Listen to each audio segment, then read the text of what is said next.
በስመ ስላሴ በስመ አብ ወወልድ ወመንፈስ ቅዱስ አሐዱ አምላክ አሜን። ሰላም እግዚአብሔር አምላክ ምስ ኩላትኩም ይኹን። ስድራ እግዚአብሔር አምላክ ከመይ ውዒልኩም? ኣነ እግዚአብሔር ይመስገን። ክብሪ ይስፋሕ መድኃኔዓለም ኣቦይ አሜን።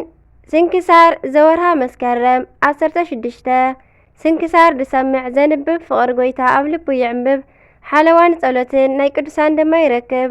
ዚክረ ጻድቅ ለዓለም ይሄሉ ዝኽሪ ናይ ጻድቕ ንዓለም ይዝነብር። ካብ ኩሉ ክፉእ ዘበለ ክድሕኑ ንቕዱሳን ተማሕፀኑ ኣሜን። እንኳዕ ድማ ኣብፅሐና ናብ ኣውደ ዓመት ኪዳነ ምህረት ተሓልኹም ብዕፀ መስቀሉ እውን ይጓሲኹም። እንኳዕ ድማ ናብ ብርሃነ መስቀሉ ብሰላም ኣብፅሐና። መስቀል ፍቕሪ ብመስቀሉ ሰላምን ራህዋን ዝገበረ ኣምላኽ ሕጂ ድማ ብጸጋ መስቀሉ ፍቕርን ሰላምን ይግበረልና። ስደትና እውን ይሕፅረልና። በረኸታን ጣዕሚ ፍቕራን ናይ ቅድስቲ ኪዳነ ምህረት ኣዴና ምስ ኩላትና ይኹን ኣሜን። ዝተባረኸን ዝተቐደሰን ብሩኽ መዓልቲን ኣውደ ዓመትን ይግበረልና። ዓመት ንዓመት ይዕቆረና ኣሜን። በስመ አብ ወወልድ ወመንፈስ ቅዱስ አሐዱ አምላክ አሜን። ወላዲተ አምላክ አንደበት ልሳን ኩነኒ ቅዱስ ሚካኤል ገብርኤል ብየማኔ ብጸጋመይ ይቁምለይ። መስከረም 16 ዝንበብ ዝጽለ ስንክሳር። በዚህ ዕለት ኣብ መቃብር ናይ ጎይታናን ኣምላኽናን ኢየሱስ ክርስቶስ ቤተ ክርስቲያን ዝተሃነጸትሉን ዝተቐደሰትሉን እያ።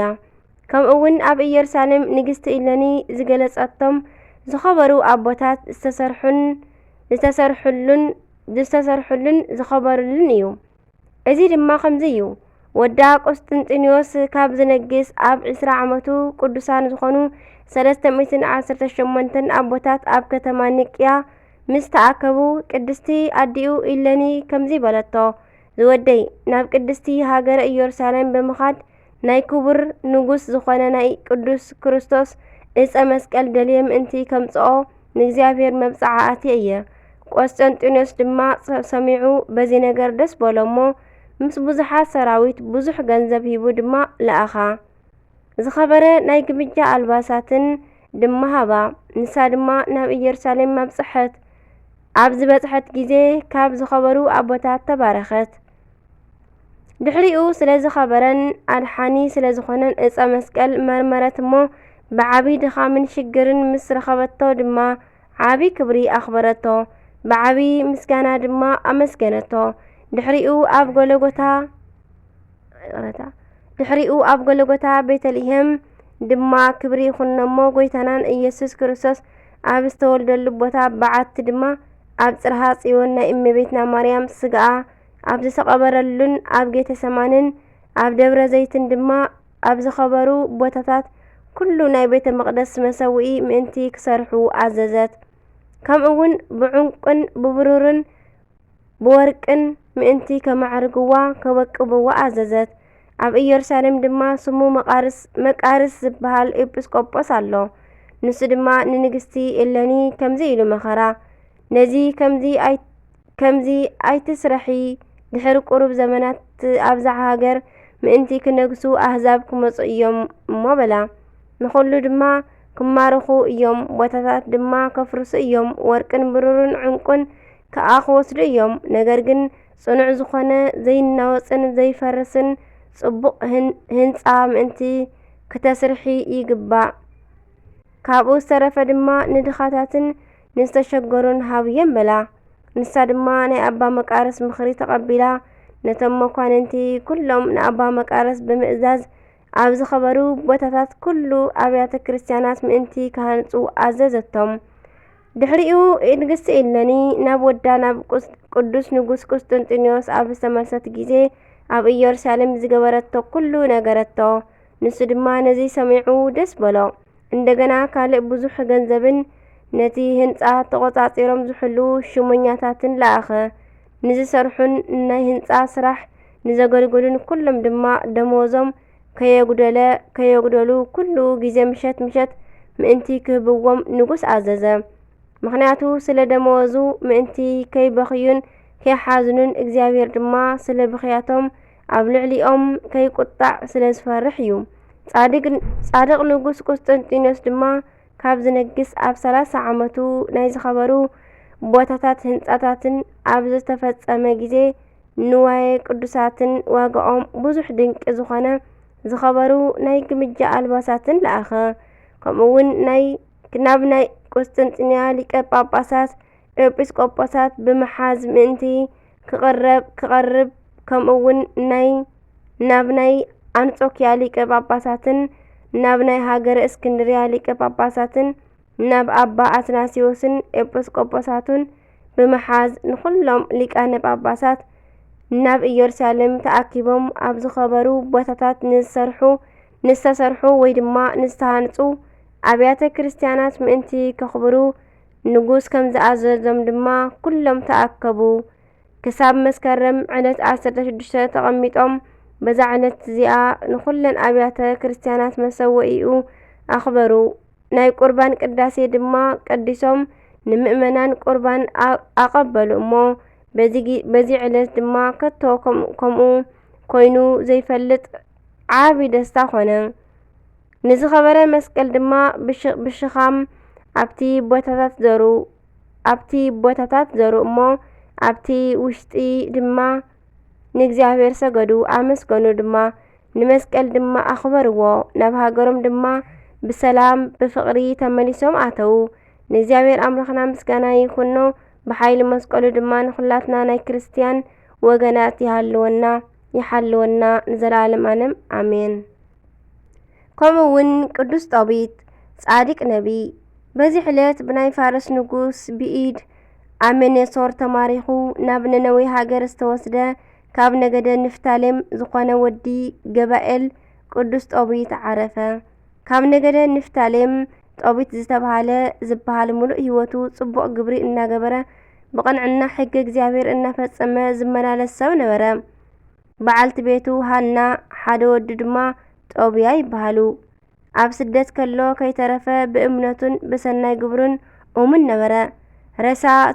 ረሳ ቀቢሩ ሰብነቱ ተሓጺቡ ደቂሱ ከሎ ለኻኺቶ ከኣ ኣባዒንቱ ሸይነናሉ ብምዕዋሩ ናብ ኣምላኹ ንኽምሕሮ ይጽሊ ነበረ።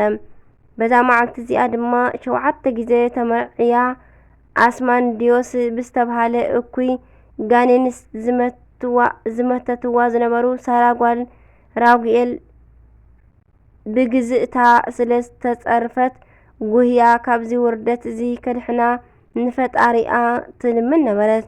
እግዚአብሔር ጸሎት ክልቲኦም ሰሚዑ ንከሕውዮም ንሊቀ መላእክት ቅዱስ ሩፋኤል ለኣኸሎም።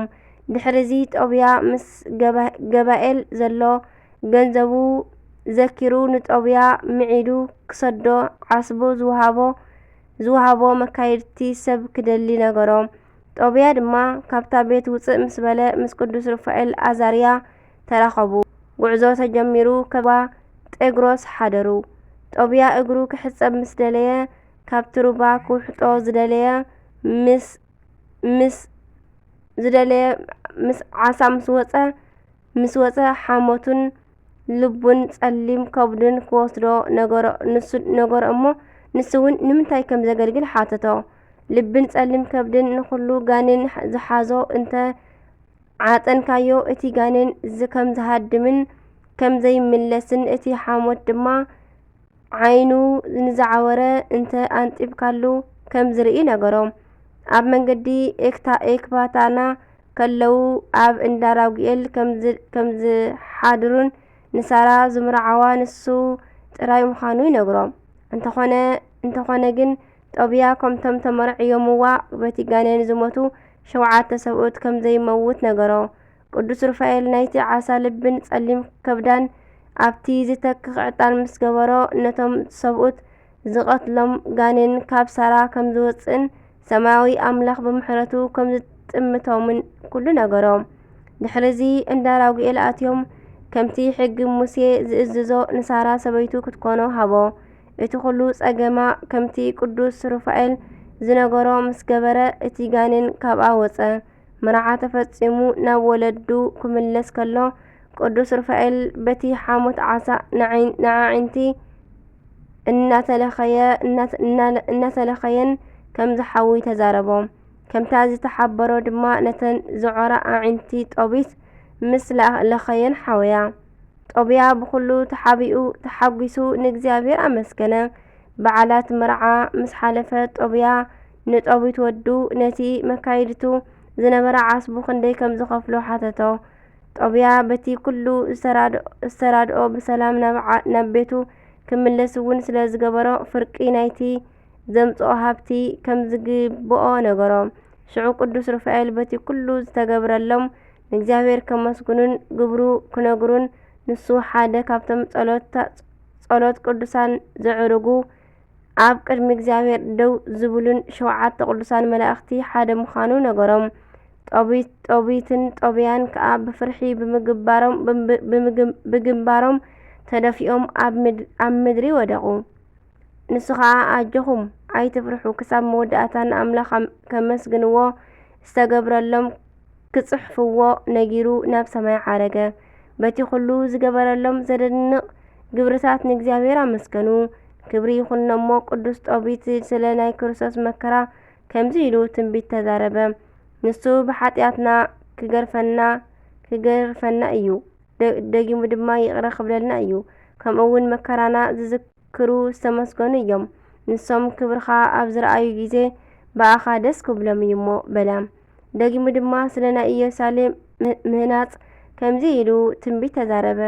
ኣፍ ደገታትኪ ብሰፊሮስን በመረግድን ክህነጽ እዩ። ኩሉ መናድቕኪ ከዓ ብኽቡር እምኒ ክህነጽ እዩ። ግንብታትኪ ብወርቂ ዕርድታትኪ ድማ ብጽሩይ ወርቂ ክህንደቕ እዩ። መገድታትኪ ብሮቢሮስን ብኽቡር ዕንቁን ክስራሕ እዩ። ኣብ ኣፍ ደገታትኪ መቓልሕ መዝሙር ሓጐስ ከስማዕ እዩ። ካብ ዝባን ናሕስታትኪ ከዓ ሰባት ዓው ኢሎም ሃሌሉያ እግዚአብሔር ይመስገን፣ ኣምላኽ እስራኤል ይመስገን ክብሉ እዮም። ኦ ኢየሩሳሌም እግዚአብሔር ንህዝብኺ ክባርኾም እዩ። ንሳቶም ከዓ ንቅዱስ ስሙ ንዘለዓለም ከመስግኑ እዮም። ከምኡውን ዝተማረኹ ካብ ባቢሎን ናብ ኢየሩሳሌም ከም ዝምለሱ ትንቢት ተዛረበ። ከምኡውን ንወዱ ንጦብያ ካብ ነነዌ ምእንቲ ክወፅእ ኣዘዞ። ደጊሙ ድማ ንወዱ ከምዚ በሎ፣ ዝወደይ ምጽዋት ከም ተድሕንን ከም ተጽድቕን ተመልከት። ነዚ ተዛሪቡ ኣብ ዓራቱ ከሎ ኣብ 158 ዘመኑ ዓረፈ፣ ብኽብሪ ድማ ቀበርዎ። ንእግዚአብሔር ኣምላኽና ምስጋና ይኹኖ፣ ንዕና ድማ በጸሎቱ ይምሓረና፣ በረኸቱ ድማ ምስ ኩላትና ንዘለዓለም ትንበር ኣሜን። ከምኡውን ኣባ ኣጋቶን ባሕታዊ ነዚ ቅዱስ ዘይፈልጥ ናይ ቤተ ክርስቲያን ሰብ ኣሎ ኢልካ ኣይግመትን እዩ። ንሱ ዓብይ ጻድቕ ገዳማዊ ናይ እግዚአብሔር ሰብ ክኸውን ከሎ አንደበቱ ካብ ክፍኣት ምእንቲ ክኽልከል ን30 ዓመታት ዝኣክል እምኒ ኣብ ኣፉ ገይሩ ይነብር ነበረ። ነዚ ቅዱስ ሊቃውንቲ ክገልጽዎ ከለዉ ክምረ ክምር ጽድቁ እስከ ኣስተርአየ ይብልዎ። ትዕግስቱ፣ ሕያውነቱ፣ ኣርምመኡ፣ ትሩፋቱ ካብ ምዝራብ ንላዕሊ እዩ። ኣብ ዝነበረሉ ኣብ 400 ክፍለ ዘመን ድማ ከም ኮኸብ ዘብርሀ ዓብይ ኣቦ እዩ። በረኸቱ ይሕደረና። ኣምላኽ ቅዱሳን ናይ ኢየሩሳሌም ቤተ ክርስቲያን ሰላምን ደስታን የርእየና። ካብ በዓላቱ ካብ ዝርከብ ጸጋ በረኸቱ ካብ ኣውደ ዓመቱ ይኽፈለና ኣሜን። መስከረም 16 ዝኽበሩ ዓመታዊ ናይ ቅዱሳን በዓላት ህንጸታ ለኢየሩሳሌም፣ ቅድስቲ ኢለኒ ንግሥት፣ ቅዱስ ጦቢት ነቢይ፣ ቅዱሳን ጦብያን ሳራን፣ ኣባ ኣጋቶን ባሕታዊ። ወርሓዊ በዓላት ድማ ኪዳነ ምሕረት ናይ 7 ኪዳናት ማሕተም፣ ቅድስቲ ኤልሳቤጥ ናይ መጥምቀ መለኮት ቅዱስ ኣዲኡ፣ ቅዱስ ኣቡነ ገብረ ማርያም ጻድቅ ንጉሰ ኢትዮጵያ፣ ናይ ቅዱስ ላሊበላ ሓዉ፣ ቅዱስ አኖሬዎስ ንጉስ ጻድቅ፣ ኣባ አቡናፍር ገዳማዊ፣ ኣባ ዳንኤል ጻድቅ፣ ቅዱስ ኣባ ዮሐንስ ጻድቅ፣ ወንጌሉ ዘወርቅ ኣሜን። ሕጂ እምበኣር ደቀየ እእዝዘኩም ኣለኹ፣ ከምዚ ዝብለኩም ግበሩ። ንእግዚአብሔር ብምሉእ ልብኹም ኣምልኽዎ፣ ኣብ ቅድሚኡ ከዓ ብቕንዕና ንበሩ። ደቅኹም ቁኑዕ ዘበለ ክገብሩ መሃርዎም። እወ ንድኻ ክምጽውቱ ንእግዚአብሔር ክዝክርዎ ብሙሉእ ልቦምን ሓይሎምን ከመስግንዎ መሃርዎም ይብል መጽሓፍ ጦቢት ምዕራፍ 14 ካብ ፍቕዲ 8 ክሳብ 10 ኣሜን። ስንክሳር ድሰምዕ ዘንብብ ፍቕሪ ጎይታ ኣብ ልቡ ይዕምብብ ሓለዋን ጸሎትን ናይ ቅዱሳን ድማ ይረክብ ኣሜን። ካብ ኣናብባ ካብ ዜማ ካብ ዘውደቕክዎ ካብ ትርፋት ኩሉ ብኣፈ ቅዱሳን ትጓን መላእክቲ ተኣርመለይ ኣሜን። አቡነ ዘበሰማያት ይትቀደስ ስምከ ትምጻእ መንግሥትከ ወይኩን ፈቃድከ በከመ በሰማይ ከማሁ በምድር ሲሳየነ ዘለለ ዕለትነ ሀበነ ዮም ህድግ ለነ አበሳነ ወጌጋየነ ከመ ንሕነኒ ንህድግ ለዘአበሰለነ ኢታብአነ እግዚእ ውስጥ መስሎት አላትነነ ወባልሃነን ኩሉ እኩስ መዚአከ እቲ መንግስት ኃይሉ ስብሐት ለዓለመ ዓለም አሜን። በሰላም ቅዱስ ገብርኤል መልአክ ኦ እግዝእትየ ማርያም ሰላም ለኪ ድንግል በህላችሁ ድንግል በስጋችሁ እመ እግዚአብሔር ጽባኦት ሰላም ለኪ ብሩክቲ አንቲ እምአንስት ወብሩክ ፍሬ ከርሥኪ ተፈሥሒ ፍሥሕት ኦ ማርያም ተጸጋ ምልዕተ ውዳሴ ምልዕተ ሞገስ ምልዕተ ኩሉ እግዚአብሔር ምስሌኪ ሰአሊ ወጸሊ ምህረተ በእንቲአነ ምህረተ ኩሉ ዓለም ምህረተ ምድር አጋዚዝ ሀበ ፍቅር ወልድኪ ኢየሱስ ክርስቶስ ከመ ይስረይ ለነ ኃጣውኢነ ተማኅፀነ መክራንቺ አሜን። ወስብሐት ለእግዚአብሔር ወለወላዲቱ ድንግል ወለመስቀሉ ክቡር አሜን። ለይኩን